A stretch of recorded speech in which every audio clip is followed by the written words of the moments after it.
Hello viewers, আসসালামু আলাইকুম। আশা করি সকলে ভালো আছেন। তো আমি আজকে আপনাদের জন্য নতুন একটি ভিডিও নিয়ে চলে আসলাম। ভিডিওটি হচ্ছে যে আপনারা কীভাবে প্লে স্টোর থেকে অ্যাপ ডাউনলোড করে এসডি কার্ডে রাখবেন, অর্থাৎ এসডি কার্ডে কীভাবে প্লে স্টোরে অ্যাপস ডাউনলোড করে রাখবেন।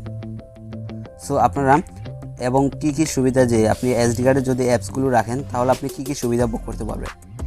সুবিধাগুলো হচ্ছে যে প্রথমত, আপনি যদি এসডি কার্ডে অ্যাপস ডাউনলোড করেন তাহলে আপনার ফোন মেমোরিটা খালি থাকবে, অর্থাৎ আপনার ফোন মেমোরিটা লোড হবে না। যেহেতু খালি থাকবে সেহেতু আপনি মোবাইলটা স্মুথলি চালাতে পারবেন, কোনো ধরনের হ্যাং হবে না, কোনো ধরনের প্রবলেম হবে না।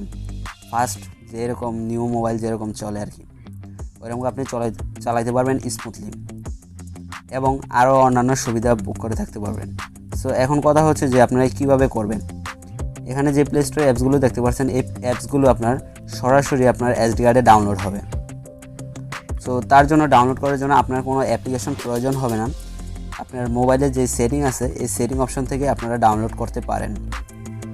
সো এটা সেটিংটা দেখানোর আগে আমি আপনাদের কাছে ছোট্ট একটি রিকোয়েস্ট করবো, আপনি যদি এই চ্যানেলে নতুন দর্শক হয়ে থাকেন তাহলে অবশ্যই চ্যানেলটি সাবস্ক্রাইব করে পাশে থাকা বেল আইকনটা অন করে দিন সবার আগে নতুন নতুন ভিডিও নোটিফিকেশন পাওয়ার জন্য। তো চলুন এখন আমরা দেখে আসি যে কীভাবে করব।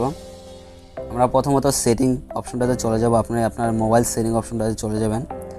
আসার পর এই জায়গায় দেখতে পাচ্ছেন যে অ্যাবাউট ফোন আমার যেহেতু অপশনটা একেবারে উপরে আছে, আপনার হয়তো বা একেবারে নিচে থাকতে পারে। আমার যেহেতু উপরে আছে আমি উপর থেকেই অ্যাবাউট অপশনে চলে গেলাম।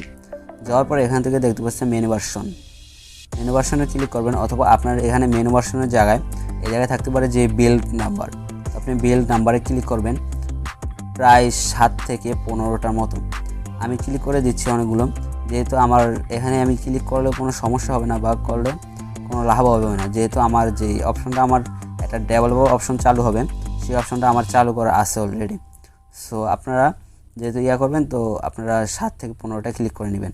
তো তারপরে এখান থেকে আপনারা এডিশনাল সেটিংয়ে চলে যাবেন।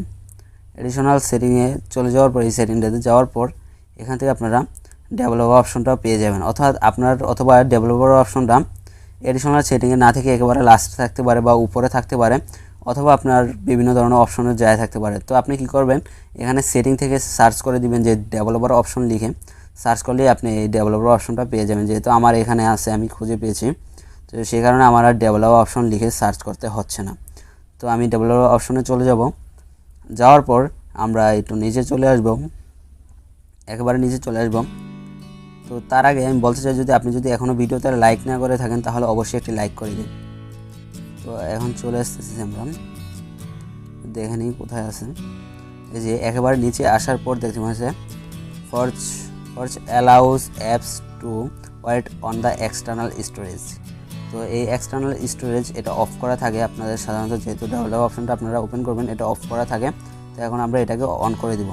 অন করে দিলে আমরা প্লে স্টোর থেকে যত অ্যাপসই ডাউনলোড করি না কেন, এখান থেকে যত অ্যাপস ডাউনলোড করি ওই অ্যাপসগুলো সরাসরি আমাদের ইয়াতে চলে যাবে এসডি কার্ডে। আর এসডি কার্ডে যাওয়াতে আমাদের মোবাইলের জন্য কোনো সমস্যা হবে না। আপনি যে কোনো বড় ধরনের অ্যাপসগুলো আপনারা ডাউনলোড করতে পারেন, যেমন পাবজি ফ্রি ফায়ার যা আছে সবগুলো আপনারা ডাউনলোড করতে পারেন। তো এতে করে আপনার কোনো সমস্যা হবে না। তো যত বড় অ্যাপস আছে এতে করে। আর আরেকটি কথা, আপনার এসডি কার্ডটি অবশ্যই বড় রাখবেন, যেহেতু আপনি অ্যাপস রাখবেন তো বড় রাখার চেষ্টা করবেন। তো আই হোপ আপনাদের ভিডিওটা ভালো লাগছে। তো ভিডিওটা ভালো লাগলে অবশ্যই একটি লাইক করে দিন এবং কমেন্ট করে জানিয়ে দিন কেমন লাগলো। আর হ্যাঁ, আপনি যদি এই চ্যানেলে নতুন দর্শক হয়ে থাকেন তাহলে অবশ্যই চ্যানেলটি সাবস্ক্রাইব করে পাশে থাকা বেল আইকনটা অন করে দিন সবার আগে নতুন ভিডিও নোটিফিকেশন পাওয়ার জন্য। ভালো থাকুন, সুস্থ থাকুন, আল্লাহ হাফেজ।